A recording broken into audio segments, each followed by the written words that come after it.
अयोध्या जाना था, लेकिन वो आज नहीं जाएंगे। खराब मौसम की वजह से उनका दौरा टल गया है। अब कल वो अयोध्या जा सकते हैं। आज वो वीडियो कॉन्फ्रेंसिंग के जरिए वहां हो रही सारी तैयारियों का जायजा लेंगे, अधिकारियों से बात करेंगे। मंदिर निर्माण का काम इस वक्त बड़े जबरदस्त तरीके से चल रहा है, तेज तरीके से चल रहा है। जो मुख्य मंडप है वो लगभग सज करके तैयार हो चुका है। पूरी अयोध्या नगरी सजाई जा रही है, क्योंकि वहां पर उस दिन लाखों लोग पहुंचने वाले हैं, तो उसकी तैयारियां जो हैं उसी स्तर पर किया जाना जरूरी है। और ये हो सकता है कि बहुत सारा काम बाकी भी रह जाए, क्योंकि प्रांगण तो बहुत बड़ा है राम मंदिर का, तो 22 जनवरी के बाद भी वो काम चलता रहेगा। लेकिन जो मुख्य मंडप होगा, जो मुख्य मंदिर है, वो पूरी तरीके से तैयार 22 जनवरी से पहले पहले हो जाएगा, इसमें कोई शक नहीं है। अब जो इसके पीछे राजनीति हो रही है वो हम आपको बताते हैं। पहले ये कार्यक्रम जो है पूरी तरीके से ट्रस्ट का कार्यक्रम है। ट्रस्ट ने मंदिर का कामकाज देखा है। पुजारी प्राण प्रतिष्ठा करेंगे। प्रधानमंत्री वहां पर मेहमान की तरीके से होंगे, जैसे वहां पर और सारे मेहमान होंगे। देश की तमाम बड़ी पॉलिटिकल पार्टीज के बड़े बड़े नेताओं को, सोनिया गांधी, मल्लिकार्जुन खड़गे, ममता बनर्जी, उद्धव ठाकरे, तमाम लोगों को न्योता दिया गया। देश के सारे मुख्यमंत्रियों को इसका न्योता दिया गया है। तो यह बिल्कुल नहीं कहा जा सकता कि इसको किसी पार्टी ने अपना कार्यक्रम बना लिया, बीजेपी ने अपना कार्यक्रम बना लिया। इसमें भी कोई शक नहीं है कि भाई ये अभियान वीएचपी का, राम मंदिर का, तो भारतीय जनता पार्टी से अलग तो हो नहीं सकती। फैसला सुप्रीम कोर्ट का आया मोदी सरकार में, मंदिर बनकर के तैयार हुआ मोदी सरकार के कार्यकाल में, तो वो इसका श्रेय भी लेंगे, वो इस पर कुछ राजनीति भी करेंगे। तो ये कोई बहुत ऐसी बात तो है नहीं जो किसी की समझ में ना आए, बड़ी आश्चर्य वाली बात है। लेकिन जिस तरीके से एक एक करके अब अपोजिशन पार्टीज इस कार्यक्रम में न जाने की बातें कहने लगी हैं, या तो वो ये उनकी राजनीतिक मजबूरी है जो वो खुल करके कह नहीं सकते कि भाई हम यहाँ जाएंगे तो हमारा दूसरा वोटर नाराज हो जाएगा, मुसलमान वोट हमसे छिन जाएगा, क्योंकि वो इस मंदिर में बाबरी मस्जिद देखते हैं बहुत सारे लोग, हम जहां पर नाब मंदिर की बात कर रहे हैं। या उनको ऐसा लगता है कि भारतीय जनता पार्टी को ही इसका बेनिफिट सारा जब मिलना है तो हमारे वहां जाने ना जाने से फर्क क्या पड़ता है। जाएंगे मोदी जिस दिन वहां जाएंगे तो उस दिन सारा कैमरा और सारी तस्वीर तो मोदी जी की वहां पर निकलने वाली है, किसी और को भला कौन देखेगा। इसमें भी कुछ सच्चाई हो सकती है। लेकिन इतना बड़ा कार्यक्रम देश में अगर हो रहा है, उस दिन आप न जाने के तरह तरह के बहाने बनाएं तो वो भी कुछ अखरते हैं। जैसे संजय राउत, एक एक केस मैं आपको बताता हूं। कल तक संजय राउत ये कहते थे कि भाई ये भाजपा वाले कौन, ये तो बाबरी मस्जिद जब टूट रही थी, शिव सैनिक जब हथौड़ा चला रहे थे तो ये तो भाग खड़े हुए थे, हमने बाबरी मस्जिद ढाई, आज ये राम मंदिर के ठेकेदार बन करके आ गए हैं, भगवान राम क्या इनका कॉपीराइट है। आज वो कह रहे हैं कि ये तो सारा कार्यक्रम भाजपा का हो गया, इसमें जाने का कोई मतलब नहीं है। यही बात शरद पवार कह चुके हैं। ममता बनर्जी की तरफ से भी ऐसी बातें सुनाई दे रही हैं। लेफ्ट ने खुलकर कह दिया है कि राजनीतिक कार्यक्रम बन गया, हम इसमें नहीं जाएंगे। तो सुनिए जरा एक बार संजय राउत की बात, आप फिर आगे करते हैं बात। राजनीति होती है, भारतीय जनता पार्टी के प्रोग्राम में कौन जाएगा? ये थोड़ी देश का राष्ट्रीय कार्यक्रम है। ये बीजेपी एक अपना खुद का उत्सव और प्रचार या सभा रैली ये कर रही है, उसमें पवित्रता कहाँ है? तो सर आप लोग उसके बाद जाएंगे? जरूर जाएंगे, क्यों नहीं जाएंगे? बीजेपी का कार्यक्रम खत्म होने के बाद जाएंगे। तो बीजेपी के कार्यक्रम में क्यों जाए भला हम, इसमें पवित्रता नहीं है, ये संजय राउत ढूंढ रहे हैं। पवित्रता नहीं है उस कार्यक्रम के लिए कह रहे हैं जब राम मंदिर के अंदर भगवान राम की मूर्ति की प्राण प्रतिष्ठा होनी है, उस पर संजय राउत कह रहे हैं कि इसमें पवित्रता नहीं है। त्रिपाठी जी। नहीं, मुझे तो बड़ा आश्चर्य हो रहा है कि पवित्रता का मतलब क्या होता है, इसका एहसास कुछ है राउत जी को कि नहीं?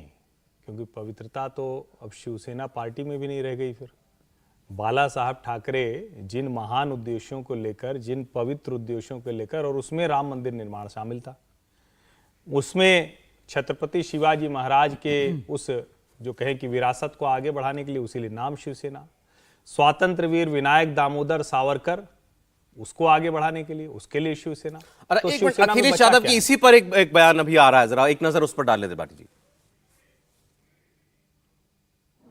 कि जब भगवान बुलाते हैं तभी दर्शन पाते हैं आप, बिना बुलाए कोई नहीं जाता। भगवान बुलाते हैं तो हम सब जाते हैं, और ये भी हम जानते हैं कि भगवान कब किसका बुलावा दे दे, कब किसको बुला ले।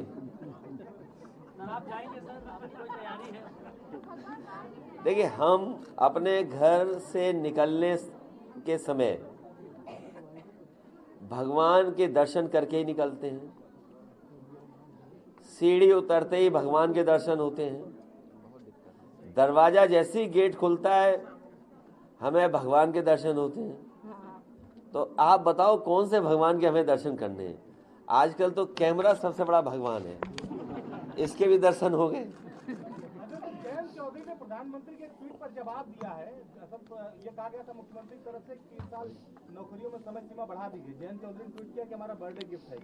तो क्या बीजेपी से नजदीकियां बढ़ रही? बीजेपी तो ऐसा दावा कर रही है। अब रिटर्न गिफ्ट में क्या मिल रहा है उनको? ये बातें मत किया करो आप लोग। मैं बात समझ रहा हूँ जो बात आप कह रहे हैं। ये जो उम्र बढ़ाने की बात थी, बीजेपी भारतीय जनता पार्टी, याद कीजिए मेट्रो में शराब बेचना चाहते थे, ट्वीट हो गया, बदल गए। उम्र को लेकर के पूरे प्रदेश के नौजवान आक्रोशित थे। समाजवादी पार्टी ने भी इस बात को कहा कि उम्र बढ़ानी चाहिए। अखिलेश यादव जो बात कह रहे थे थोड़ा खुल के उन्होंने नहीं की, गोल बोल बात की कि भगवान जब बुलाते हैं तभी दर्शन के लिए कोई जा पाता है, वरना वो शायद ये भी बात है भी भगवान जब बुलाते हैं तो बुला ही लेते हैं। लेकिन बयान दर्शन की बात खैर हो रही थी। अब उनको न्योता मिला या नहीं मिला स्पष्ट नहीं है। उनकी बातों से ऐसा लगा कि शायद भी न्योता नहीं मिला है उनको। डिम्पल जी का जो स्टेटमेंट है, हमने उस पर बात की थी कल परसों में, उनका स्टेटमेंट ये था कि हमें न्योता मिलेगा तो जाएंगे, नहीं मिलेगा तो भी जाएंगे, उस दिन ना जा पाए उसके बाद जाएंगे। तो डिम्पल यादव जी का, उनकी धर्मपत्नी जी का तो ये स्टेटमेंट है। और वो ये कह रहे हैं कि भाई भगवान बुलाएगा दर्शन के लिए तो कौन नहीं जाएगा, उस दिन सब जाएंगे। अब देखिए उन बाकी साथी तो उनके नहीं जा रहे हैं, अब अखिलेश यादव देखें क्या उनका मूड बन रहा है। नहीं सौरभ जी, लेकिन मैं सचमुच मतलब गंभीर बात है ये कि अगर दोनों जरा फिर से चला दें, अखिलेश यादव जी और डिम्पल जी, किसकी बाइट आपको, किसका बयान लग रहा है कि हाँ ये स्वाभाविक प्रतिक्रिया होनी चाहिए? भगवान राम का मंदिर बन रहा है, ठीक है, आपके लिए धर्म संकट है, आपकी पार्टी ने जो किया है, कार सेवकों पर गोली आपकी सरकार में, आपके पिताजी की सरकार में चली, तो धर्म संकट है। लेकिन डिम्पल यादव के इस बयान की प्रशंसा की जानी चाहिए कि अगर निमंत्रण आएगा तो जाएंगे, नहीं आएगा तो उसके बाद जाएंगे। और यही तरीका भी है, 22 जनवरी के बाद हम सब जाएंगे, क्योंकि 22 जनवरी को तो वहां भी इतनी जगह ही नहीं है, उस मंदिर परिसर में काम चल रहा है, और उसके अलावा जितनी जगह है उसमें विश्व हिंदू परिषद और श्री राम जन्मभूमि तीर्थ क्षेत्र न्यास वो तय कर रहा है कि किसको किसको बुलाना चाहिए। लेकिन अखिलेश यादव जी का बयान इतना गोलमोल, इतना अंदर से क्यों, उतनी क्या कहें, कड़वाहट उतनी क्यों है? धर्म संकट एक अपनी जगह है कि आप उसके खिलाफ रहे, हमेशा हमेशा लड़ते रहे। एक बात होती है तो उसमें लगता है कि नहीं नहीं, मौलाना मुलायम सिंह यादव वाली विरासत कौन आगे बढ़ाएगा, लेकिन आप एक सामान्य प्रतिक्रिया तक नहीं दे पा रहे, और ये सचमुच चिंता में डालता है। और धर्म संकट के दूसरे पाले में कौन खड़े हैं? शिवसेना वाले, जो पहले कहते थे कि आखिरी हथौड़ा हमने मारा बाबरी मस्जिद पर। तो क्या ये लोगों को नहीं पता है कि यह आंदोलन किसने चलाया, विश्व हिंदू परिषद क्या क्या झेला, राष्ट्रीय स्वयंसेवक संघ पर क्या क्या हुआ, प्रतिबंध से लेकर भाजपा की सरकारें तक गई। लेकिन क्या बाला साहब ठाकरे ने कभी ये वाला व्यवहार किया जो आज की शिवसेना कर रही? और उसके संजय राउत कह रहे कि भाजपा का कार्यक्रम है। अब ये जब वो कहेंगे तो जो राम भक्त हैं वो शिवसेना को कैसे देखेंगे? वो जो छत्रपति शिवाजी की विरासत के आधार पर शिवसेना को मानता है, वो जो कोंकण का मराठी है वो कैसे मानता है, वो कैसे देखेगा? तो मुझे तो लगता है कि ये लोग शायद अपने इन बयानों से ज्यादा स्थिति साफ कर दे रहे हैं, ज्यादा असहजता, जो भ्रम का वातावरण था, जैसे आजकल दिल्ली में कोहरा बहुत है, तो कोहरा ये साफ कर दे रहे हैं, लोगों के मन में कोई कोहरा नहीं रह जाएगा। देखिए बात सीधी सिंपल सी है मेरी नजर में तो ये, जब प्रधानमंत्री वहां भगवान राम की प्रतिमा के सामने, मूर्ति के सामने दंडवत होंगे, क्या रह जाएगा और किसी के लिए? यही वो भी जानते हैं। सब आम भाषा में वो दिन तो प्रधानमंत्री के नाम हो जाएगा ना, भगवान राम की जब सामने वो दर्शन करने के लिए जाएंगे। देखिए, जहाँ तक संजय राउत का बयान का सवाल है, मैं उसे ज़्यादा तवज्जो इसलिए नहीं देता क्योंकि जब पूरा ये आंदोलन हुआ तो संजय राउत इधर कहीं पिक्चर में भी नहीं थे। हाँ, ये बात सही है, बाला साहब ठाकरे और उद्धव ठाकरे, ये बात बनती है कि उद्धव ठाकरे ऐसा कहें कि मैं नहीं जाऊँगा टाइप, तो मुझे लगता है कि ज़्यादा बात करने वाली होगी। उद्धव ठाकरे मुझे लगता है कि अभी आए या ना आए, लेकिन बाद में मंदिर का दर्शन करने ज़रूर आएंगे और भगवान राम के यहाँ आएंगे। दूसरा मुझे ये लगता है कि जहाँ तक डिम्पल यादव और अखिलेश यादव, एक तो अखिलेश यादव का जो स्टाइल है वो थोड़ा रिडल्स में बात करने का है, तो उस तरह से वो बात भी कर रहे थे। लेकिन उन्होंने ये कहा कि देखिए भगवान जब बुलाएंगे तो मैं जाऊँगा। तो ये बात तो स्पष्ट है कि राम मंदिर में उन्होंने ये नहीं कहा कि मैं नहीं जाऊँगा। तो जब भगवान बुलाएंगे, जब भगवान बुलाएंगे तो मैं जाऊंगा। तो डिम्पल यादव से उसकी उतनी स्टेटमेंट तो मुझे लगता है मिलती है। और मुझे ये भी नहीं लगता कि उन्होंने ये तो नहीं कहा ना कि अच्छा ये जो मंदिर है इसको जिस तरह से स्टेटमेंट्स आई हैं बहुत सारे लोगों की खिलाफ होते हुए या ये कहते हुए कि ये तो बिल्कुल बेकार चीज़ है है, तो वैसी स्टेटमेंट मुझे नहीं लगता समाजवादी क्योंकि पार्टी उनका उतना नुकसान नहीं है, वो तो बाकियों का उतना नुकसान नहीं है, उनका तो यूपी में बहुत कुछ मैं इसीलिए खत्म हो बोल रहा हूं। जाएगा तो उनकी अगर ऐसा उनके लिए कहेंगे। राजनीतिक तौर पे भी ये बयान सही है और अदरवाइज भी उनका मुझे लगता है कि जहां तक मैं जानता हूं अखिलेश यादव और सर हम दीपक तो ये यादव, कह रहे हैं क्या उनका वो है। दिक्कत क्या है कहने में कि हाँ अच्छा हमको न्योता मिल गया है, अगर भाई न्योता आ गया हम जरूर जाएंगे, बहुत तो पवित्र ये दिन है, अखिलेश पावन यादव दिन ने है। कहा कि ये मुझे कहें, न्योता मिला तो न्योता मैं नहीं आऊंगा। मिला है तो आप ये कहिए कि भाई हमको न्योता क्यों नहीं दिया उस दिन के, हमको भी मैंने कहा हमको भी वो दर्शन रिजर्व में करने बात जो करते हैं वो वैसी ही उन्होंने बात की है। इसका मतलब ये स्पष्ट नहीं है कि उन्हें ये तो न्योता मिला है। ना जाने की भूमिका सी बना रहे हैं, ऐसा लगा। मुझे लगता है कि देखिए राम मंदिर में हो सकता है इस प्रायोजन ये जो आयोजन है उसमें ना जाएं, लेकिन मुझे ऐसा नहीं लगता कि अखिलेश यादव या डिंपल यादव जो है अदरवाइज मंदिर नहीं जाएं। समीर जी, मुझे लगता है अखिलेश यादव को अपनी पत्नी डिंपल यादव से सीखना चाहिए कि इस मामले में कैसे बयान देना चाहिए था। डिंपल यादव का बयान कितना सुलझा हुआ और कितना शानदार बयान था। उन्होंने बहुत स्पष्ट बोला कि अगर बुलाएंगे तो जाएंगे और नहीं बुलाया तब भी जाएंगे, और सबको जाना चाहिए कि हिंदू धर्म के आस्था का प्रतीक है। राम मंदिर से हिंदू लोगों को खुशी हुई है, सबको जाना चाहिए। मुझे लग रहा है उसने बहुत सहजता से बोला है। अखिलेश यादव कई जगह व्यंग्यात्मक बोल रहे थे और ये बता रहे थे कि मैं नहीं जाऊंगा, वो सीधा मना नहीं कर सकता, लेकिन बताने का तरीका था। मुझे लगता है उद्धव ठाकरे को जरूर बुला लेना चाहिए था, क्योंकि बाल ठाकरे उस परिवार नहीं उनको न्योता गया है, ये बात तो फिलहाल अभी उद्धव ठाकरे ट्रस्ट की तरफ से क्लियर की गई है कि शिवसेना को तो न्योता गया है। कल उद्धव ठाकरे ने कहा कि अभी तक मुझे न्योता मिला नहीं। कल का उनका वक्तव्य रहा है बंबई के अंदर। देखिए बाल ठाकरे वे व्यक्ति रहे कि जिस दिन बाबरी मस्जिद गिरी थी उसके दूसरे दिन उन्होंने अपने घर के अंदर एक राम मूर्ति की स्थापना की थी, और 2 छोटी राम की मूर्तियां उन्होंने लालकृष्ण आडवाणी और अटल बिहारी वाजपेयी के पास प्रबोध जन के माध्यम से भेजी थी कि ये गर्व का दिन है, आप अपने घर में स्थापित कीजिए। लालकृष्ण आडवाणी ने वो मूर्ति अपने घर में स्थापित की थी। तो मुझे लग रहा है कि बाल साहेब ठाकरे का जो योगदान रहा है, वो तो एक समय कहते थे कि हमने तो अभी बाबरी मस्जिद गिराई है, आने वाले दिनों में हम हाजी अली के ऊपर भी हमारी नजरें हैं। तो मुझे लगता है कि बाल ठाकरे को लेकर जरूर एक जो हिंदुत्व का उन्होंने खेल महाराष्ट्र के अंदर खेला है, दाऊद इब्राहिम को रोकने की उन्होंने जो बड़ी भूमिका रही है, और कट्टर हिंदुत्व उन्होंने जो दिखाया है खुलकर, मुझे लग रहा है उसको देखते हुए और शिवसेना का योगदान को देखते हुए, ठाकरे परिवार का योगदान देखते हुए, मुझे लगता है उद्धव ठाकरे को भेजना चाहिए। और उद्धव ठाकरे वैसे भी हिंदुत्व के विरोधी नहीं है, आज भी वो कह रहे हैं लेकिन कि ये भैया तरीका मंदिर क्या जाएंगे। है, ये क्या राजनीति है? संसद के प्राण प्रतिष्ठा के मौके पर, नई संसद के उद्घाटन के मौके पर आप उस दिन नहीं जाते हैं। अब राम मंदिर में भी वो, चलिए वो तो पूरी घोर राजनीति की बातें थी, ये तो आस्था का प्रश्न है और इसको भी आप उसी से जोड़ रहे हैं। नहीं, और मुझे लगता है कि कम से कम उद्धव ठाकरे जी को तो उस तरफ किसी भी स्थिति में यहां नहीं खड़े होना चाहिए। देखिए, आप सचमुच अगर देखें तो शिवसेना की राजनीति, हालांकि यहाँ हमारे इंडिया टीवी का जो सर्वे था उसमें भी और दूसरे सर्वे में भी दिखाया जाता है कि उद्धव की पार्टी लोकसभा चुनाव में कुछ करेगी, कुछ मत प्रतिशत उसके पास रहेगा। लेकिन अगर ये व्यवहार रहेगा तो कौन सा मत प्रतिशत रहेगा, कौन सा शिवसैनिक को शिवसेना के साथ खड़ा होगा? आप स्वातंत्र वीर विनायक दामोदर सावरकर के, राहुल गांधी के लगातार अपमान पर, मैं गांधी हूं सावरकर नहीं हूं, इस तरह की टिप्पणी, और ये बहुत अपमानजनक टिप्पणी है। महाराष्ट्र में आप कैसे राजनीति कर लेंगे? आप राम मंदिर पर इतना, जिसको कहें कि जो शिवसेना इसी के लिए जानी जाती थी, और ठीक है आप एक राज्य की पार्टी थे, आप कभी उसके आगे नहीं जा पाए, कोशिश की, फिर भी फैजाबाद अयोध्या तक में कभी शिवसेना, बाद में यूपी में चूंकि भारतीय जनता पार्टी से उसका कोई समझौता तो था नहीं, तो चुनाव भी लड़ने की कोशिश करते थे, लेकिन कुछ कहीं मिला नहीं। लेकिन उसकी जो छवि थी, उस मूल छवि से विपरीत उद्धव ठाकरे का बर्ताव रहा, और कई बार तो उद्धव ठाकरे और आदित्य ठाकरे एक तरह से कहें कि बड़ा सॉफ्ट वर्जन दिखने लगे राहुल गांधी के आसपास का। ऐसे में क्या जो राजनीति है वो शिवसेना की बचेगी?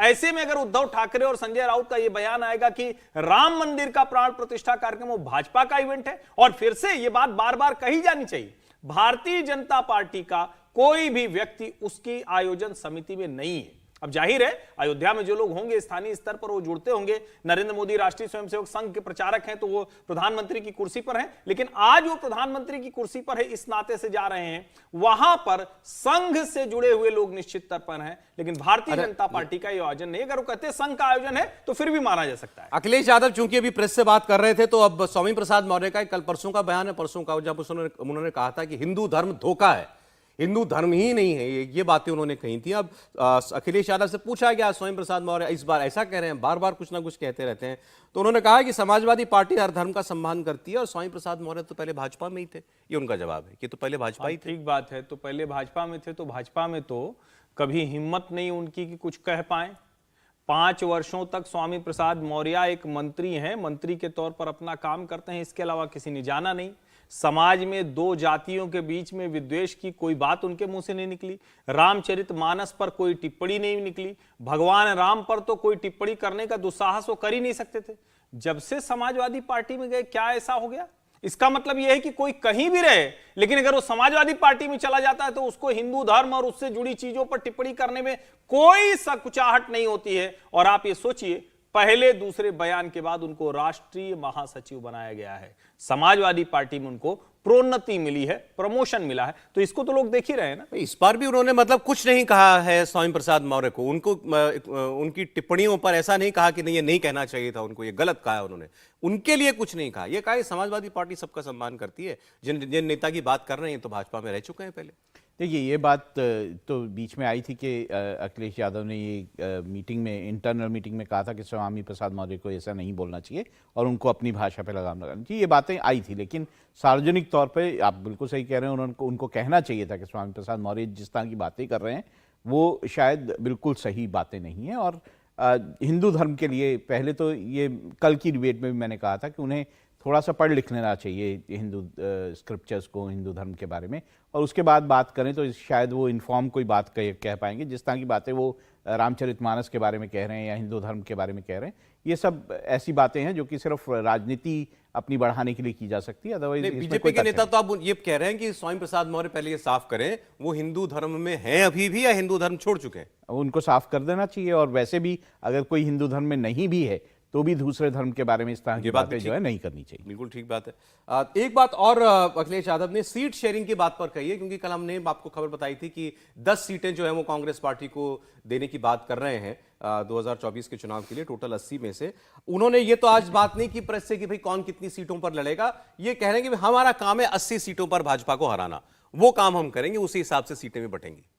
निश्चित रूप से समाजवादी पार्टी सबसे बड़ी पार्टी, अगर इंडिया गठबंधन का देखोगे उत्तर प्रदेश के अंदर, तो समाजवादी पार्टी का बड़ा हिस्सा जरूर रहने वाला है। कांग्रेस कितने सीटों पर मानती है इसके ऊपर ही देखना पड़ेगा। और मुझे लग रहा है कि अभी समाजवादी पार्टी के साथ और इंडिया गठबंधन में अभी मायावती की पार्टी बहुजन समाज पार्टी शामिल नहीं हुई है। कांग्रेस चाहती है कि बहुजन समाज पार्टी आ जाए, फिलहाल समाजवादी पार्टी उसके लिए तैयार नहीं है। आने वाले दिनों में समाजवादी पार्टी भी इस बात को जानती है कि अगर लोकसभा चुनाव में ज्यादा सीटें जीतना है तो बहुजन समाज पार्टी को एडजस्ट करना होगा, वरना उनकी जो सीटें जीतने की संभावना है, कई सीटों पे बसपा उनके उम्मीदवारों को हराने की भूमिका निभा सकती है। तो यह तय है कि कांग्रेस जहां कोशिश कर रही है, आखिरकार समाजवादी पार्टी भी बसपा को शामिल करेगी, तो अखिलेश अपनी सीटों से समाजवादी पार्टी सीटों को देंगे। तो मुझे लग रहा है एक बहुत इंटरेस्टिंग, अभी आपने बात बीएसपी की छेड़ दी। अब बीएसपी के सांसद का एक बयान आया है आज। हम लोग ने कितनी बार चर्चा की कि बसपा जाएगी कि नहीं जाएगी इंडिया गठबंधन के अंदर। मलूक नागर जो इनके सांसद हैं, उन्होंने ये कहा है कि आप बहन जी को विपक्ष का पीएम फेस डिक्लेयर कीजिए, प्रधानमंत्री पद की उम्मीदवार बनाइए बहन मायावती जी को, इसी शर्त पर हम इंडिया गठबंधन में शामिल हो सकते हैं। अगर बयान है हमारे पास मलूक नागर का तो जरा सुनवा दीजिए। बसपा, कुछ 2 वरिष्ठ कांग्रेसियों के कल परसों बयान आए हैं। एक कहता है कि बसपा नहीं हुई तो 73 से 75 सीटें बीजेपी जीत जाएगी। एक कहते हैं कि देश में बीजेपी को नहीं हराया जा सकता बगैर बसपा के। तो मैंने कल कहा था, आज भी फिर कह रहा हूं, तो कांग्रेस आगे निकल के आए, लीडरशिप करे सारी पार्टियों की और माफी मांगे उठा करके। जो राजस्थान में 6 विधायक तोड़ के ले गए, मध्य प्रदेश में 7 विधायक तोड़ के ले गए, उत्तराखंड में 3 विधायक तोड़ के ले गए, माफी मांगे। और ये दलित प्रधानमंत्री की बात कर रहे हैं, तो कुमारी बहन मायावती जी को दलित होने के नाते या पिछड़ों की हमेशा वकालत करती है इसके नाते प्रधानमंत्री का कैंडिडेट बनाएं, तो मुझे लगता है फिर जाकर के बीजेपी को हराया जा सकता है। पर इसका अधिकार केवल और केवल 1 से लेकर 100 तक कुमारी बहन मायावती जी के पास है। पर मुझे उम्मीद अगर ये माफी मांग लेंगे, वो बहुत बेहतरीन इंसान है, माफ कर देती हैं दिल से और फिर एक अच्छी सोच के साथ दोबारा शुरुआत शुरू कर देती हैं। कांग्रेस माफी मांग ले और ये ऑफर दे दे प्रधानमंत्री कैंडिडेट हमारा है, तो शुरुआत हो जाएगी और वाकई पूरे देश में फिर बीजेपी से चुनाव लड़ा जा सकता है। अगर नहीं हुआ तो मेरे हिसाब से कुछ है नहीं जो ये सो कॉल्ड इंडिया गठबंधन है। ये भी थोड़े दिन बाद जो 30 तक का अल्टीमेटम दे रखा, 4 दिन बाद ये भी टूट टूट के ये भी बिखर जाएंगे और जोड़ने की तो बात ही छोड़ दो। इसीलिए पहले दिन से इसमें हम थे नहीं। अब जो बातें मलूक नागर जी कह गए हैं उसके बाद क्या वाकई में गंभीरता से बहुजन समाज पार्टी को इंडिया गठबंधन का हिस्सा बनाने की कोई कोशिश करेगा? बहरहाल चलिए, उन्होंने अपनी तरफ से जो कहना था कह